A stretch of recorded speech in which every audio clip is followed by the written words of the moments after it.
Esta es una producción de Grupo Fórmula. Creo que fue un asesinato ordenado por gente muy importante del gobierno de Carlos Salinas de Gortari. Yo no sé si Carlos Salinas participó o no, pero que había gente muy importante, la hubo. También hay que decir que el cuerpo de seguridad que rodeaba a Luis Donaldo Colosio ese día no hizo la tarea, porque se ve que era un desorden total y el Estado Mayor Presidencial, que en aquella época cuidaba al candidato del PRI, los demás que se hicieran bolas, ¿no? Pero el del PRI lo cuidaba, falló terriblemente, y todo lo demás, todo lo que podamos hablar de lo que ocurrió después, pues obviamente entra al campo de la conjetura. ¿Qué hubiera sido? Pues no, nunca lo vamos a ver porque lo mataron, nunca llegó a presidente, en su lugar llegó el pelmazo de Zedillo, pero en fin, son cosas que han ocurrido. Yo te corté a ti la palabra, Luis Miguel, antes de ir al corte.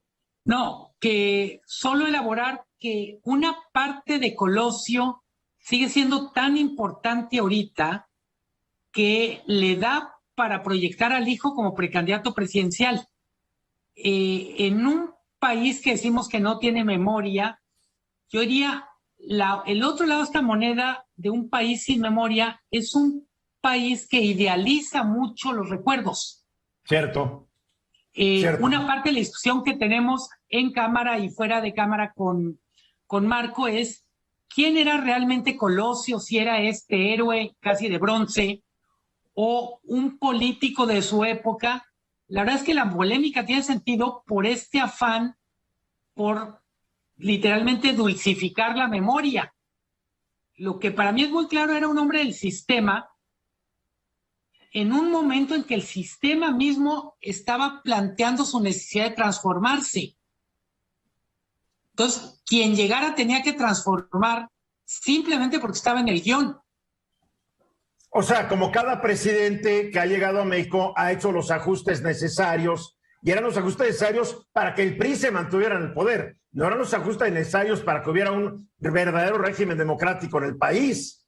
Era, vamos a darle más atolido con el dedo al pueblo para que sientan que hay más democracia, pero seguimos amarrando el sistema a favor de nosotros. César Callejas. Mira, yo en aquella época tenía uno de mis primeros empleos, estaba yo en el jurídico de Cedesol, a las órdenes de Óscar López Velarde. Y creo que el ejemplo de Colosio es algo bien interesante de cómo se forman los mitos y cómo jugamos con nuestra memoria.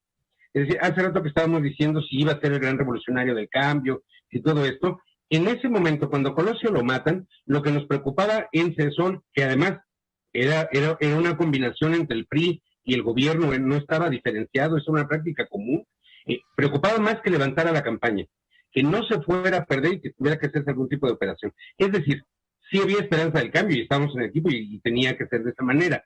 Pero, como decía García Márquez, la vida no es lo que pasa, sino la forma en que lo recordamos y cómo lo contamos. Y en torno a Colosio, el gran mito del hombre democrático que iba a reformar el mundo, se va construyendo después de la muerte del candidato, y sobre todo en los primeros días.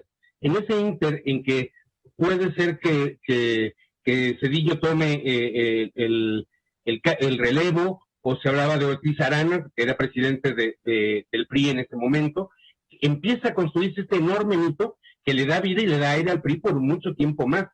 Creo que esa es la manera en que se van convirtiendo los mitos, que son parte de la realidad política y también de la memoria de cada uno. Bueno, y la manera en que el PRI, a la hora ya después del asesinato, abandonó a Colosio es increíble, ¿no?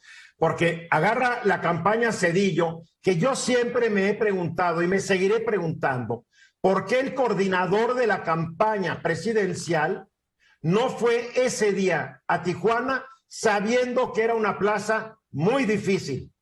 Los coordinadores generalmente siempre van con el presidente para ver que todo funcione. Yo nunca he entendido por qué no estaba Zedillo en Tijuana ese día, sino muy cómodamente sentado en la Ciudad de México. Pero son cosas que ocurren. A ver, tú Luis, como gente que estudió la historia, ¿cuál es la imagen que a ti te queda después de haber leído lo que hayas leído, que cada vez es menos, en torno a Colosio? Sí coincido mucho con mi tocayo en el sentido de que se ha ido alimentando el mito de Colosio, ¿no? Al final hay una frase de una película que me gusta mucho que dice, muere siendo un héroe o vive lo suficiente para convertirte en un villano, ¿no? Yo creo que lo que le sucedió a Colosio nos impide poder conocer si realmente tenía virtudes democráticas o si era un transformador real.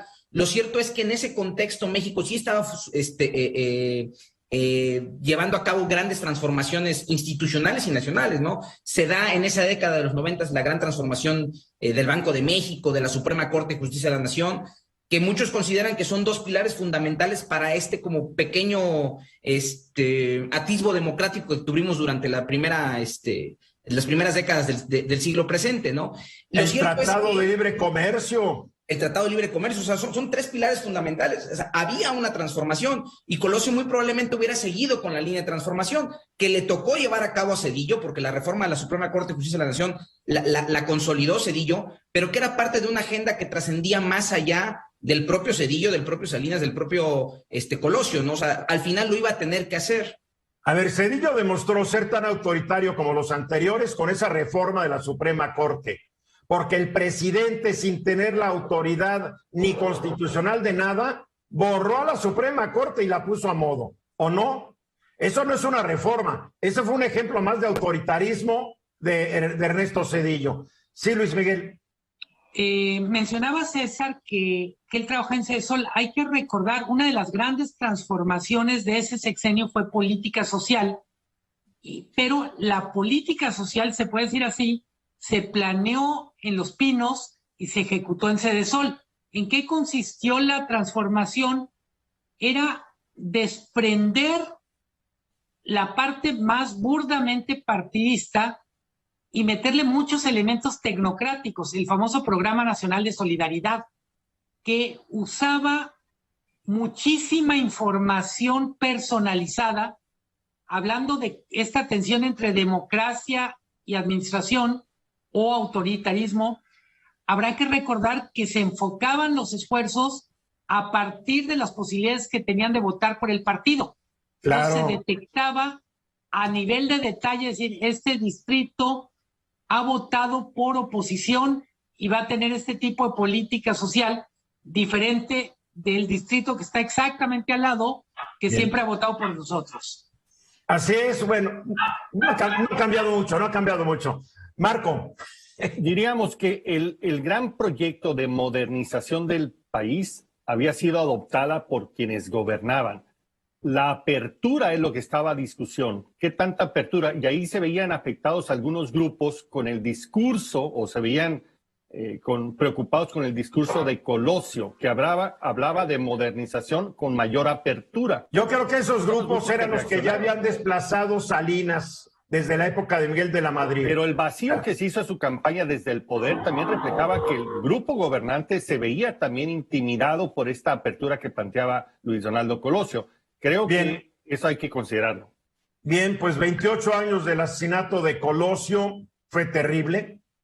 Murió a los 44 años de edad, fue más terrible, y dejó a dos pequeños niños, su hija y su hijo, que hoy ya es figura nacional, a pesar de ser presidente municipal de Monterrey, ya tiene proyección nacional. Y trágica la historia porque meses después murió su esposa Ana Laura, la mamá de estos dos pequeños. O sea, es toda una tragedia mexicana la que se vivió con Luis Donaldo Colosio. Esta fue una producción de Grupo Fórmula. Encuentra más contenido como este en radioformula.mx.